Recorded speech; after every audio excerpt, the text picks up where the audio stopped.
మీడియాకు స్వాగతం. సినిమాల్లో హైందవ ధర్మంపై దాడి జరుగుతోంది. సినీ గేయ రచయిత అనంత శ్రీరామ్. సినిమాల్లో హైందవ ధర్మంపై దాడి 3 పద్ధతుల్లో జరుగుతోందని ప్రముఖ గేయ రచయిత అనంత శ్రీరామ్ వివరించారు.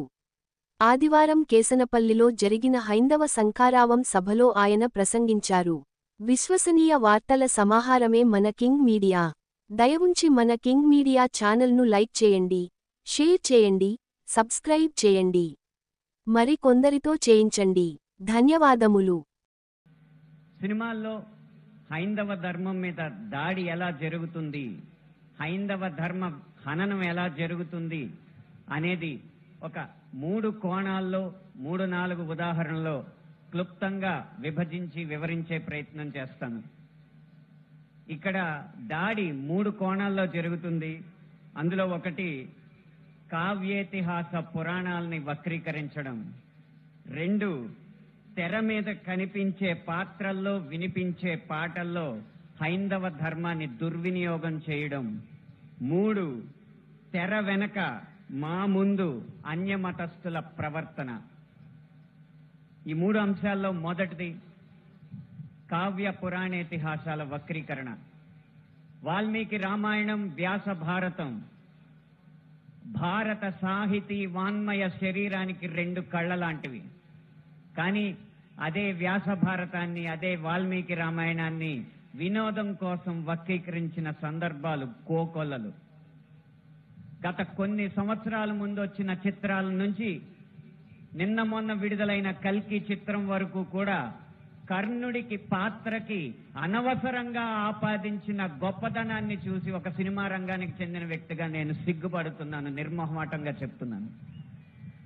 అది కూడా ఈ కృష్ణా జిల్లా గడ్డ మీదే నిలబడి చెప్తున్నాను.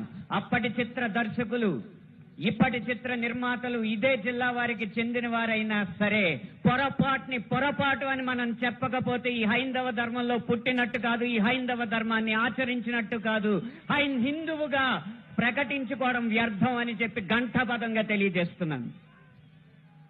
ఇప్పుడే ఈ సభలో, ఈ గొప్ప సభలో సత్యవాణి గారిని అభినవ ద్రౌపది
బహిరంగ సభా కార్యక్రమాన్ని జ్యోతి ప్రజ్వలన కార్యక్రమంతో ప్రారంభించుకుంటాము.